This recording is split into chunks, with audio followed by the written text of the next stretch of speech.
Etihad Airways has announced a sweeping reorganisation of the top team, heralding what it describes as a new era for the company.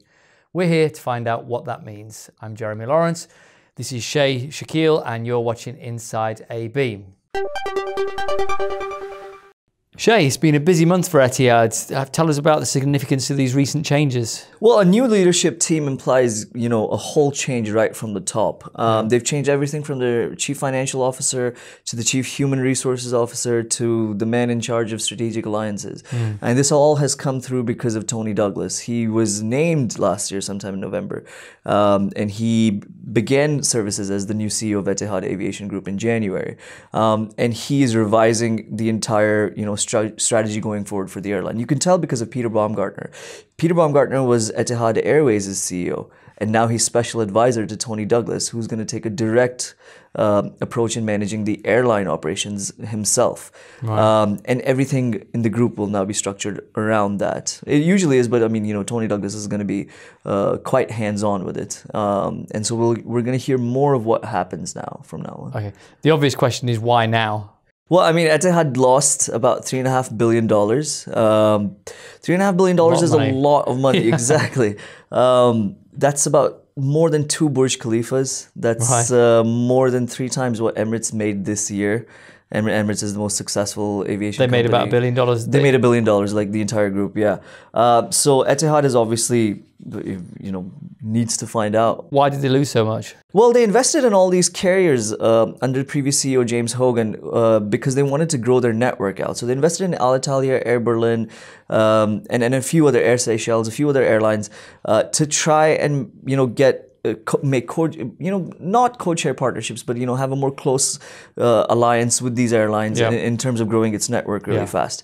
That didn't quite play out. Alitalia and Air Berlin had a record loss. It was about $852 million. Alitalia has never made a profit in like the last 10 years or so. Right. So that strategy didn't work. Etihad had to bear it. They're going through insolvency proceedings, and we'll wait. Alitalia. Both of them. Right. And so we'll wait to find out how that proceeds.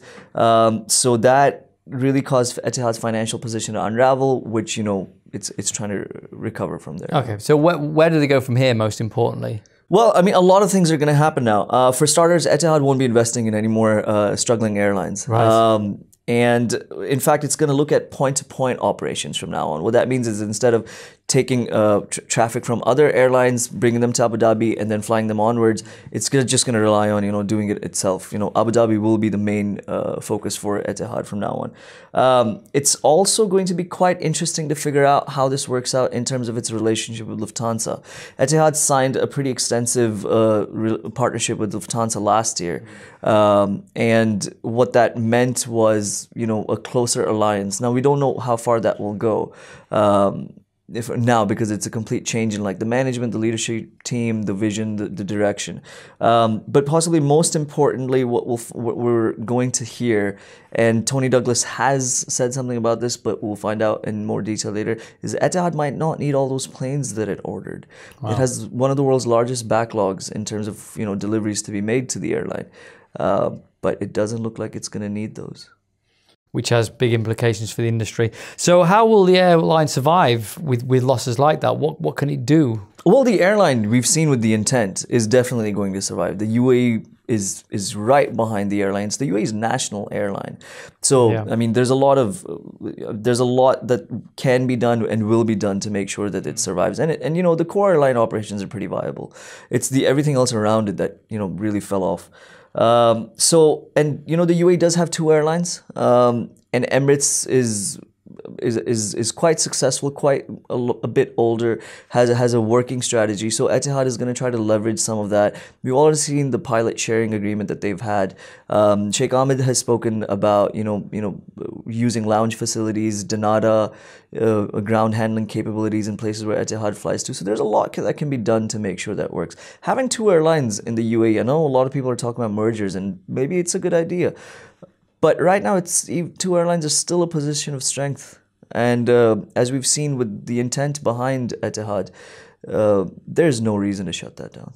Okay, fantastic. All right, well, we look forward to seeing what the new team decides.